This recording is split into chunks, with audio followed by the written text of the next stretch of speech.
investimento que nós fazemos, ela é revertida em recompensa. Amém? Deus vai recompensar o que você faz aqui. Em 2009 eu tive o privilégio de levar uma série de 8 meditações, 8 mensagens para o Retiro da Terceira Idade em Veranópolis, e o tema era maturidade. E então, o tema principal era a recompensa que Deus nos dá. Jesus diz em Apocalipse, no capítulo 22, eis que venho sem demora. Nas minhas mãos está a recompensa para dar a cada um. Em todo o tempo a Bíblia fala sobre recompensas. Fala também sobre a volta de Jesus. Então, hoje nós queremos meditar nesse tema, um alerta sobre o fim, tema da nossa meditação. E você pode procurar esse texto aí de 2 Pedro. Eu quero ler para você um texto de Apocalipse, que é um dos textos que o pastor Luiz Saião leu e meditou conosco lá nessa assembleia. O tema deste ano, da Convenção Batista Brasileira, também da Pioneira, é transformado pelo poder do reino de Cristo. Então, o reino de Cristo, ele vem. E quando Jesus nos ensinou a orar, ele disse, venha o teu reino. O reino, ele é estabelecido em você e em mim. Lucas capítulo 17, verso 20 e 21, as pessoas que andavam perto de Jesus ouviam Jesus falar do reino o tempo todo. Aliás, o Messias é aquele que veio da descendência e da linhagem de Davi, que era rei. Então, o reino foi estabelecido com Jesus, a raiz de Jessé. Então, eles questionavam, onde está esse reino? Ele disse, olha, o reino de Deus não vem de forma aparente, visível. Ninguém pode dizer, está aqui, está ali ou acolá. Porque o reino de Deus está dentro de vocês ou entre vocês. Quando eu estou lá fora, estou andando para lá e para cá, no trabalho, em casa, o reino de Deus está dentro de mim. Mas quando nós estamos reunidos aqui para adorar a Deus, o reino está entre nós. Apocalipse capítulo 11, verso 18, diz assim, as nações se enfurecem ou se enfureceram. Então veio a tua ira, o tempo de serem julgados os mortos e de dares recompensa a teus servos, os profetas, aos santos e aos que temem o teu nome, aos pequenos e grandes, e de destruíres os que destroem a terra. Então a volta do Senhor Jesus é um tema que ele perpassa a Bíblia como um todo, o dia do juízo, o dia em que toda a carne vai comparecer diante do Rei da Glória, do Senhor Jesus. Então, Pedro, quando fala sobre isso, nessa segunda carta, ele fala sobre a volta de Jesus, ele cita no capítulo 3, verso 15 e 16, que Paulo fala muito sobre a volta de Jesus, ele fala sobre o arrebatamento, e coisas que Deus deu sabedoria para que Paulo desenvolvesse esta compreensão que Pedro não teve. Então, segundo Pedro, capítulo 3, versos de 1 a 5, nos diz assim, amados, esta já é a segunda carta que vos escrevo. Em ambas, procuro despertar a vossa mente sincera com lembranças, para que vos recordeis das palavras ditas anteriormente pelos santos profetas e do mandamento do Senhor e Salvador, dado por meio dos vossos apóstolos. Saibam antes de tudo que nos últimos dias virão zombadores com sua zombaria, andando de acordo com os seus próprios desejos, dizendo, onde está a promessa da sua vinda? Porque desde que os pais morreram, todas as coisas permanecem como desde o princípio da criação. Pois de propósito ignoram que, desde a antiguidade, pela palavra de Deus existiram os céus e a terra, e esta foi tirada da água e através da água. Versos 6 e 7, ainda para completar o pensamento de Pedro aqui. Foi pelas águas que o mundo daquela época foi destruído pelo dilúvio, mas, pela mesma palavra, os céus e a terra de agora têm sido guardados para o fogo, reservados para o dia do juízo e da destruição dos homens que não creem, dos homens ímpios. Vamos orar?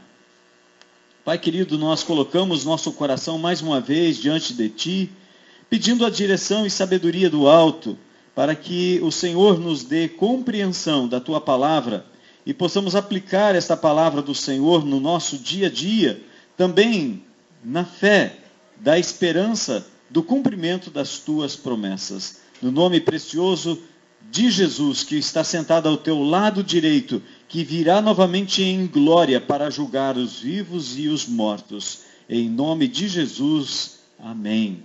Amém.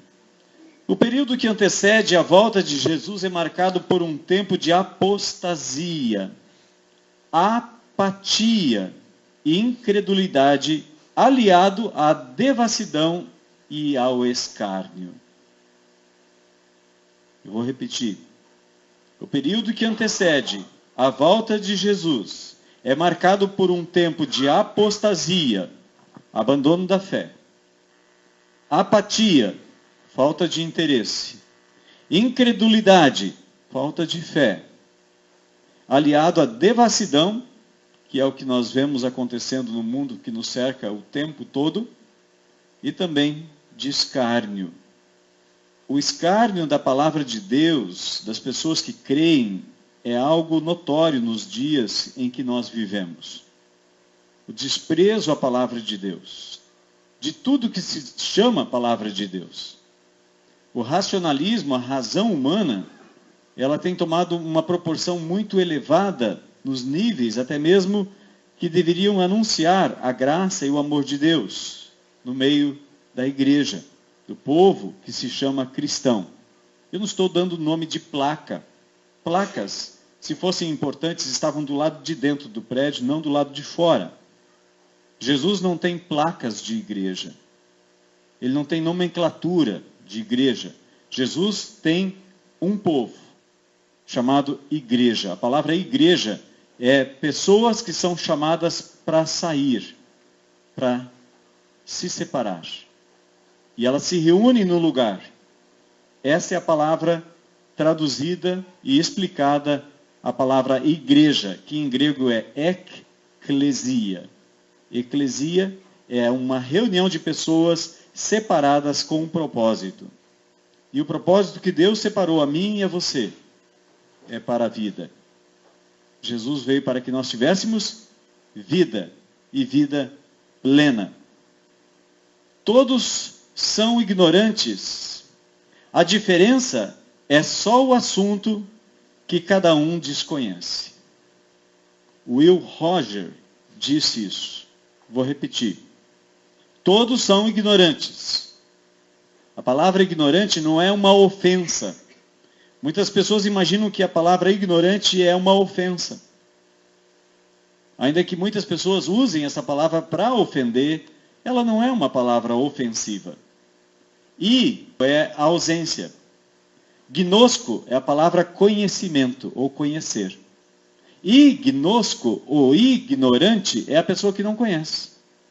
Então, Will disse, todos são ignorantes. A diferença é só o assunto que cada um desconhece.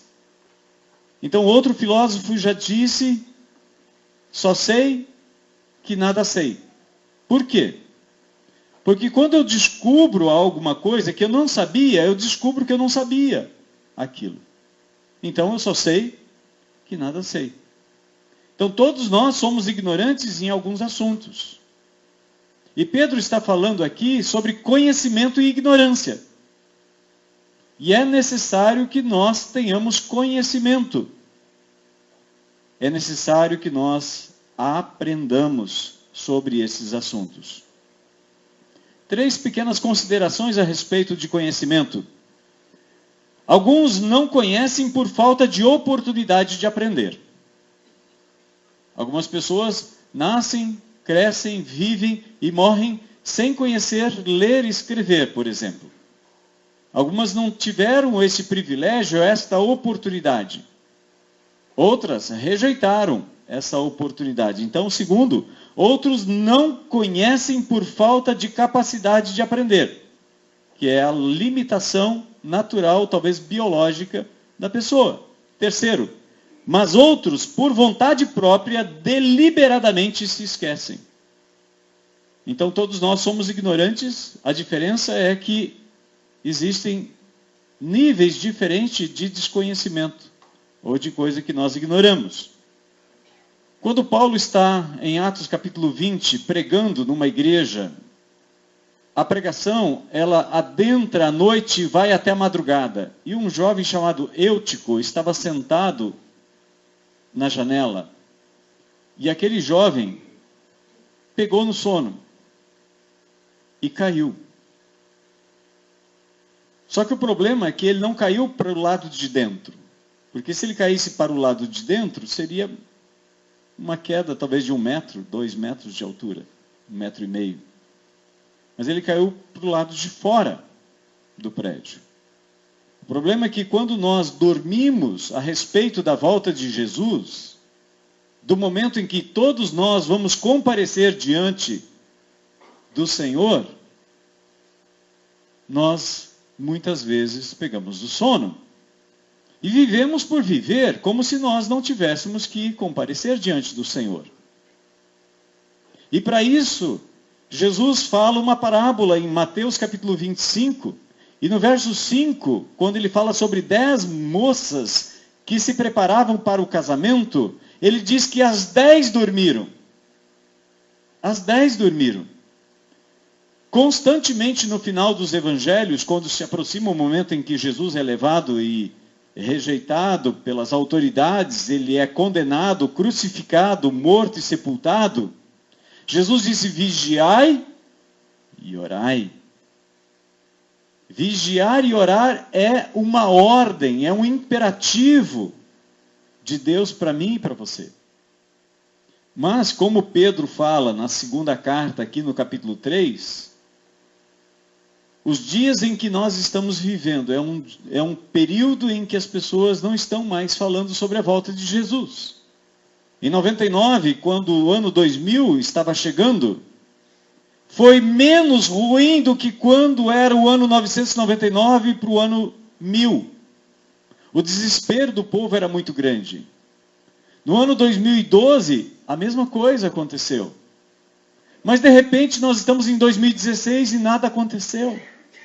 E de repente, aquelas profetadas que dão por aí, agora não estão mais vendendo nem produzindo filmes. Aí até os crentes começam a cruzar os braços e dizer assim: não, vai demorar a volta de Jesus. Vamos comer e beber. Aliás, Jesus diz que quando o dilúvio veio, as pessoas casavam, davam-se em casamentos, comiam, bebiam, despreocupadamente, mas o dilúvio veio e levou todos. Assim também vai ser nos dias da volta de Jesus. Não estou falando contra casamento, não estou falando contra você comer, contra você tomar água, mas estou falando da despreocupação, da falta de atenção. Paulo, aos Efésios, no capítulo 5, ele diz: desperta, ó tu que dormes. Levanta-te de entre os mortos e Cristo te iluminará.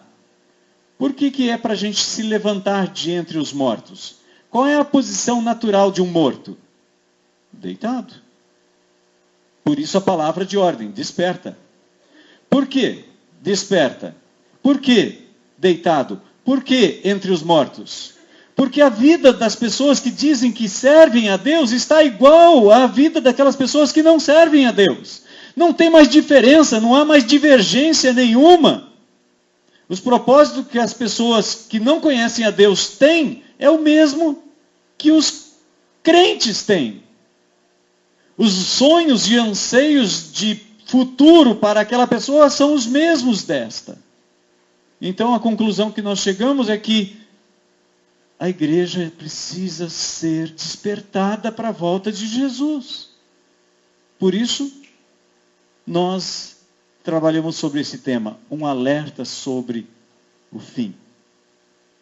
Quando Jesus conta em Mateus 22 sobre a parábola das bodas, todos os que foram convidados se excusaram. Ah, casei, preciso curtir. Ah, comprei um terreno, preciso vê-lo. Ah, comprei 5 juntas de boi, preciso testá-las. E não foram. Nós precisamos estar alertas e atentos, porque senão o fim chegará sobre nós e vai nos levar como levou o povo que vivia nos dias de Noé. 1 Tessalonicenses capítulo 5, versículo 4 a 9, nos diz da volta de Jesus. E Paulo compara a volta de Jesus com a grávida. Minha gratidão a todos que oraram pelo parto do pequeno Oliver, nasceu dia 29, sexta-feira, já está na casa dos avós lá em Floriano. Obrigado também por aqueles que souberam e oraram pelo pequeno Lucas, que estava hospitalizado com pneumonia tanto bacteriana quanto viral, bronquiolite.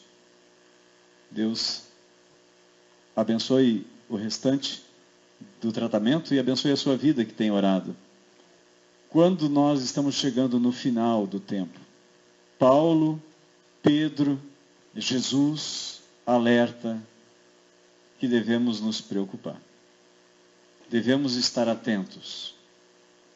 Devemos ser como o mordomo que espera o seu patrão, o seu senhor, chegar da festa. E quando ele chegar, ele abre imediatamente a porta. Nós não temos uma cultura de mordomia. Não a mordomia como nós ouvimos e foi veiculado nesse país, que é benefício, mas responsabilidade e administração daquilo que não é nosso.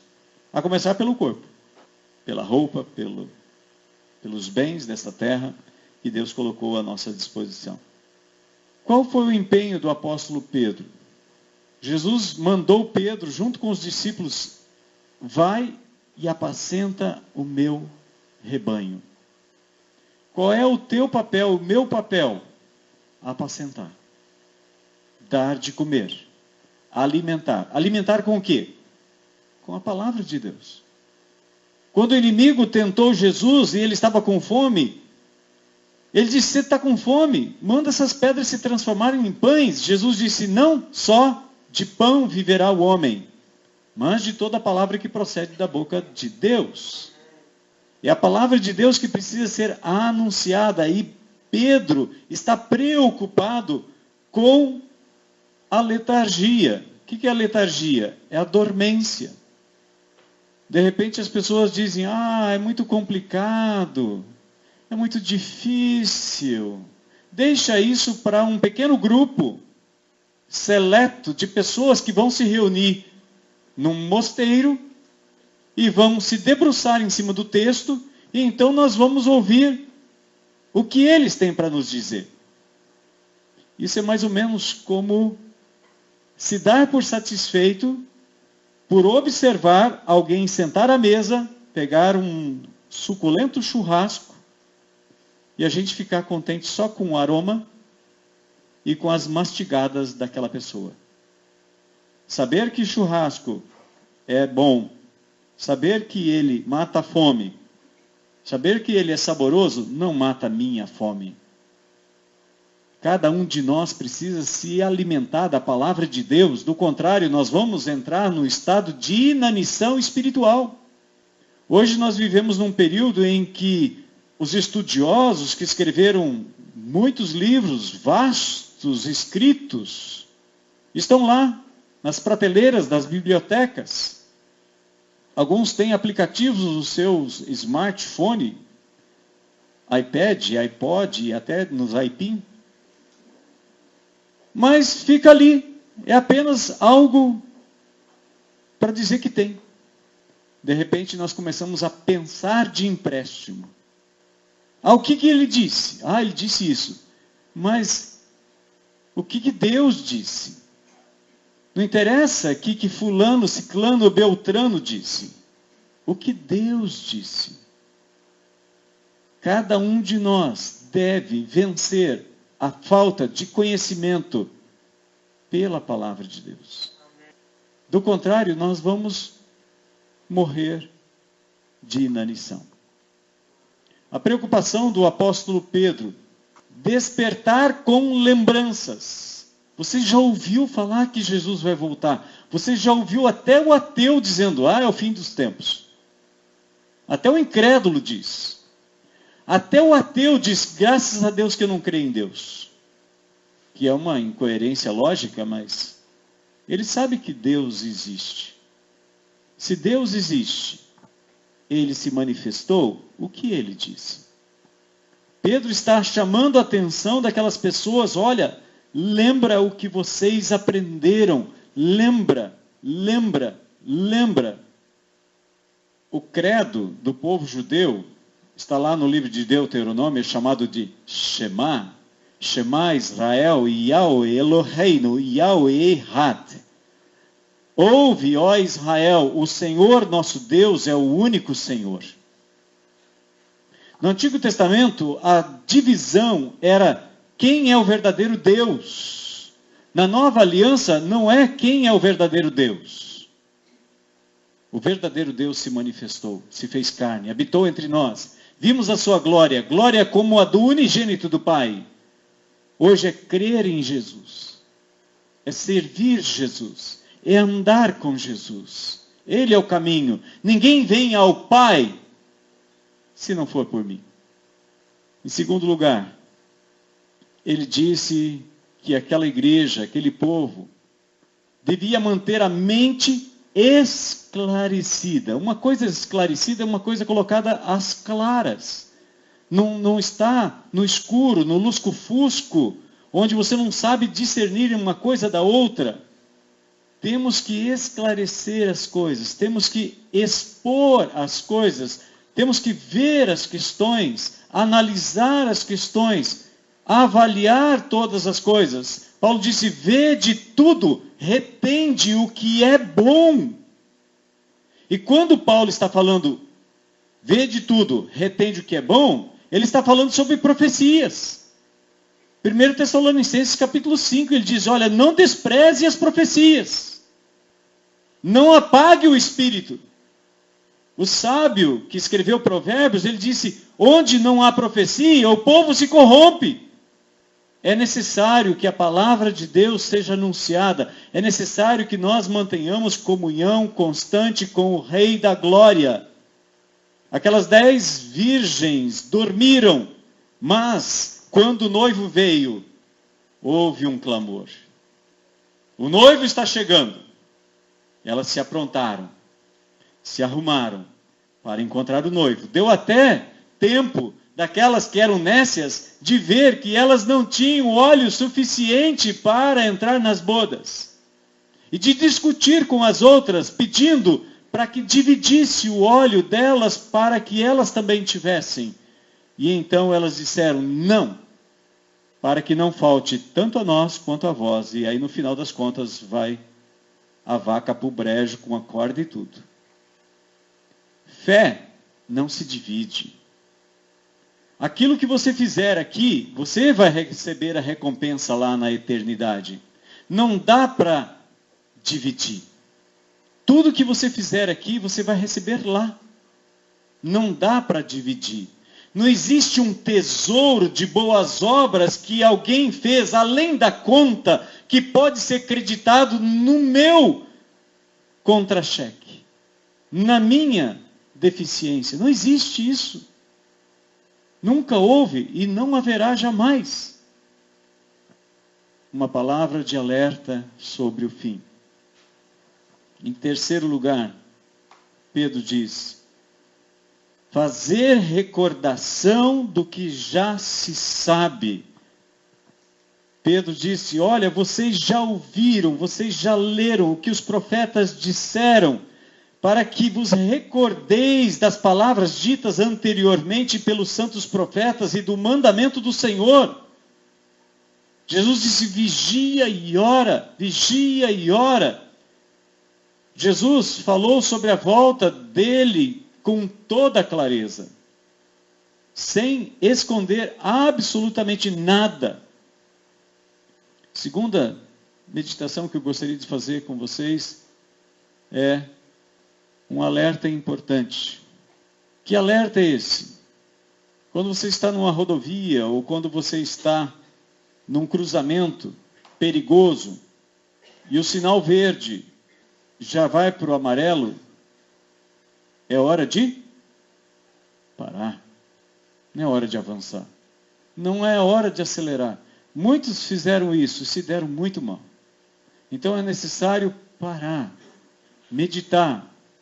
Onde eu estou? De onde eu vim? Para onde eu vou? É necessário analisar se estamos no caminho. Em primeiro lugar, esse alerta foi anunciado pelos profetas. Em segundo lugar, este alerta foi ordenado pelo Senhor Jesus. Vigiai e orai. Ficai alertas. A igreja de Sardes, lá de Apocalipse, é uma igreja que retrata o nosso tempo. Ela ficava, a acrópole da cidade ficava num lugar bem elevado.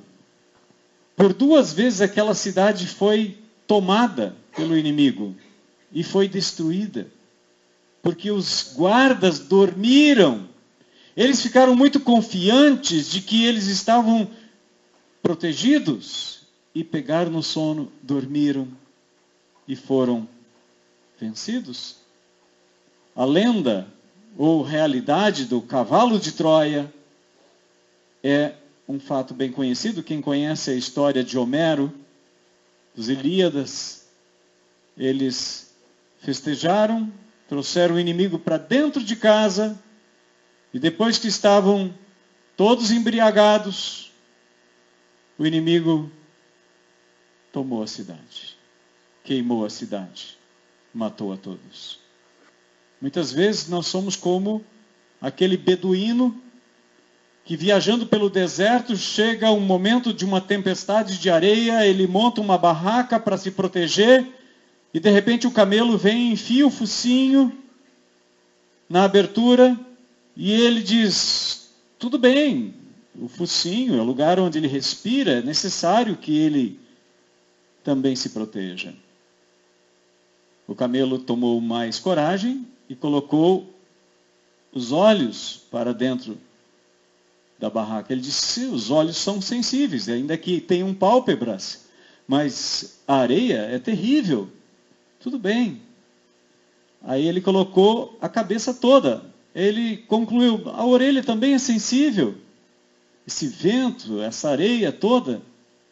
Passo seguinte, o camelo entrou na barraca, destruiu a barraca e ambos ficaram na tempestade de areia. Assim é o pecado, assim é a letargia. O sono vai chegando. E de repente nós cochilamos, porque outras coisas tomaram lugar principal. Outras coisas são mais importantes do que o reino de Deus. Em terceiro lugar, ensinado pelos apóstolos. Se você olhar o Novo Testamento inteiro, fala da volta de Jesus. Paulo diz em Romanos 14, 12, 2 Coríntios capítulo 5, verso 10, que haverá uma prestação de contas, minha e sua. Sobre mim pesa um peso maior do que sobre você. Domingo passado foi falado sobre isso em Tiago capítulo 3, verso 1. Há um peso maior sobre aqueles que ensinam. É necessário ensinar. É necessário saber como vamos usar o órgão mais importante que Deus colocou no nosso corpo, a língua. Como é que nós estamos ensinando? O que nós estamos falando? O que nós estamos ensinando? Terceiro e último, o alerta do fim é um alerta importante porque foi anunciado pelos profetas, ordenado pelo Senhor, ensinado pelos apóstolos, mas é uma questão incontestável. Até os cientistas dizem, daqui não sei quantos milhões de anos, mas vai acabar.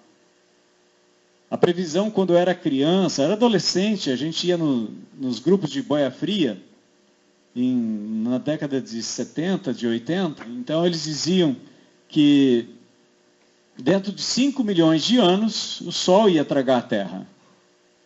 Gente, 5 bilhões de anos, para o tempo que a Terra já existe, é 5 segundos, comparados a um ano de existência. Na verdade, eles erraram tanto para trás, quanto erraram para frente. A qualquer momento, isso pode acontecer. A qualquer momento, isso pode acontecer. Por isso tem que ser mantido o alerta. A palavra de Deus diz que aquele que alerta é o atalaia. O atalaia ficava em cima de uma torre e ficava olhando para ver se o inimigo vinha ou não vinha, para dar segurança de trabalho àqueles que estavam na cidade. E se o atalaia dorme, a cidade é invadida e é tomada. E tudo que você tem é levado embora. Por isso, outro conselho de Jesus às igrejas em Apocalipse: guarda o que você tem, para que ninguém tome de você. Guarda o que você tem, para que ninguém tome. E a última carta de Jesus para as igrejas em Apocalipse é: você está morno, nem quente nem frio. Você não se enxerga, você é cego, nu e pobre. Mas tem uma saída: faça negócio comigo. Compre de mim roupas brancas, ouro puro. Deus quer fazer negócio comigo e com você. Você está disposto a ouvir a proposta de Deus para a sua vida? Primeiro, é um fato incontestável situado na história. Vai acontecer. O fato da criação e da existência de todas as coisas é uma questão histórica. E o fim de todas essas coisas também faz parte da história. Tudo caminha para lá. A própria natureza, o mundo que nos cerca, nos dá esse ensino. Em segundo lugar, é marcado pela irreverência. Hoje as pessoas não têm mais reverência a Deus, nem às coisas de Deus. Há uma irreverência total. Tudo é motivo de desconfiança. Tudo é motivo de crítica. Tudo é motivo de condenação, de zombaria. Marcado pela decadência moral. Hoje, como diz o pastor Cláudio Duarte, o homem se tornou espécie em extinção. O homem se tornou espécie em extinção. E o que existe está em cativeiro. Tiveram lá alguma palestra sobre o que é ser homem e mulher? Incrível. Quando a criança está em gestação, a gente já sabe, é homem ou é mulher, é menino ou é menina. E depois, quando nasce, entra em dúvida. Complicado. Mas é esse tempo que nós estamos vivendo hoje, onde a decadência moral tem se tornado algo muito acentuado. E se você fala isso, você está discriminando. Ué, por que eu não estou sendo discriminado? Eu também estou sendo discriminado porque sou heterossexual. Isso também não é discriminação? Há uma incoerência lógica pairando no ar. Marcado pelo escárnio. Tudo que se refere a Deus é escarnecido. Família é escarnecida. Idosos são escarnecidos. Tudo é motivo de piada, de deboche. As autoridades são relegadas a ralé, sem valor, sem interferência, marcado pela confrontação. É revolta para todo lado, é greve para todo lado, é piquete, é quebra, é o que nós vivemos nos nossos dias. Motins de todos os tipos.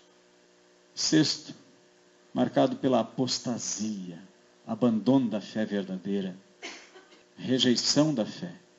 Esse é o tempo que nós vivemos. Onde nós estamos? Primeiro, aquele que não teve oportunidade de aprender. É uma realidade. Tem pessoas que não tiveram a oportunidade de aprender. Segundo, aquele que não tem capacidade para aprender. Eu não sei se você tem uma limitação na sua mente e você não consegue aprender. E muita gente diz, pastor, eu não consigo decorar um versículo. E nunca vai decorar. Ele já declarou, já profetizou com a boca dele que ele é incapaz de fazer isso. E isso vai se tornar realidade na vida dele. Ele está profetizando isso para ele. Terceiro, aquele que não quer aprender ou deliberadamente quer esquecer. Salmo 14, verso 1, nos diz, o ímpio diz no seu coração, não existe Deus. Por quê? Querem se corromper e praticar todo tipo de abominação. Esse vale, ele é conhecido como Vale de Josafá, Vale de Jezreel, ou também, como Joel coloca, no capítulo 3, verso 14, é o Vale da Decisão. No hebraico, a palavra Vale da Decisão, a decisão ali, dentro daquele contexto, tem uma conotação um pouquinho diferente. Quando acontecer o Armagedon no Vale da Decisão, Deus não vai chegar aqui e vai dizer para as pessoas, agora vocês escolham que lado vocês querem ir. Não. Quando acontecer, vai acontecer o julgamento de Deus.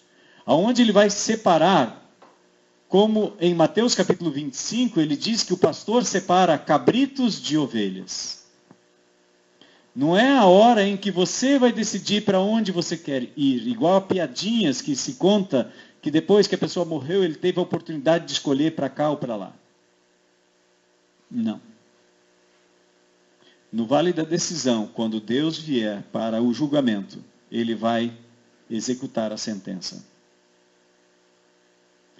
Mas hoje, eu e você estamos nesse Vale da Decisão. Nós podemos escolher de que lado nós vamos ficar. No dia em que o Senhor vier, não haverá mais escolhas. As escolhas se fazem em vida. Quero convidar o Ministério de Louvor para vir aqui. Gostaria de orar com você.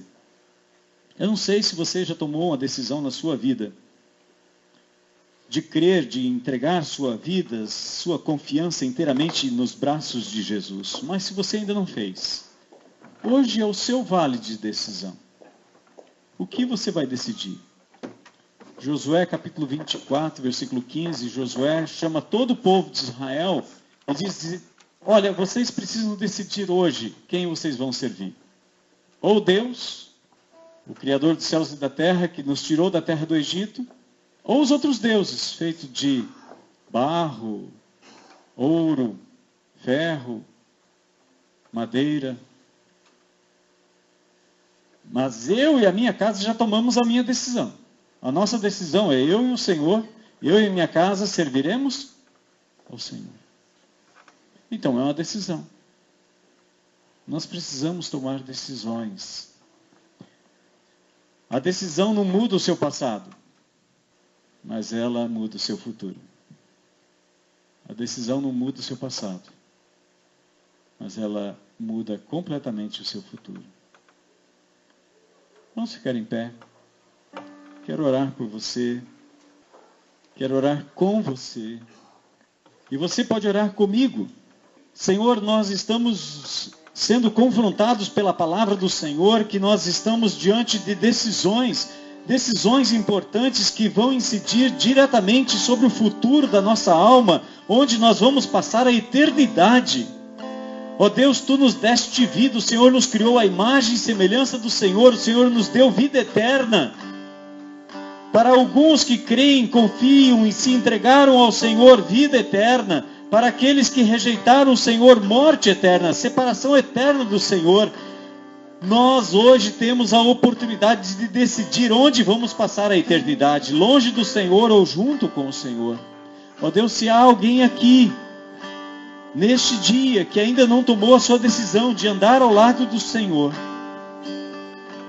nós repreendemos todo o espírito maligno e quebramos todas as correntes em nome de Jesus, de todo o poder espiritual sobre a vida dessas pessoas que tem impedido elas de tomar uma decisão de andar ao teu lado, Senhor. E hoje o Senhor, pela tua palavra, traga, Pai, libertação, salvação, vida eterna. Sela, Santo Espírito de Deus, com o teu selo para a vida eterna. Ó Deus, se alguém aqui necessita dessa decisão e reconheceu que necessita do Senhor e que ainda não tinha decidido andar com o Senhor, que este dia seja o vale da decisão na vida dela. Pai, confirma este pedido diante do Senhor, destes corações que fazem esse pedido, Pai, e sela-os com a tua palavra de promessa, em nome de Jesus, a palavra viva. Amém. Se você decidiu andar com o Senhor e você quer falar comigo depois do culto, eu estou disponível para você, para estudar essa palavra maravilhosa que é a palavra de Deus, para que você conheça as palavras do Senhor. Como nós falamos no início, tem pessoas que não tiveram oportunidade de aprender. Outras têm limitações para aprender, mas outras rejeitam o aprendizado. Onde você se encaixa? Se você quer aprender mais, venha. Vamos estudar a palavra do Senhor juntos.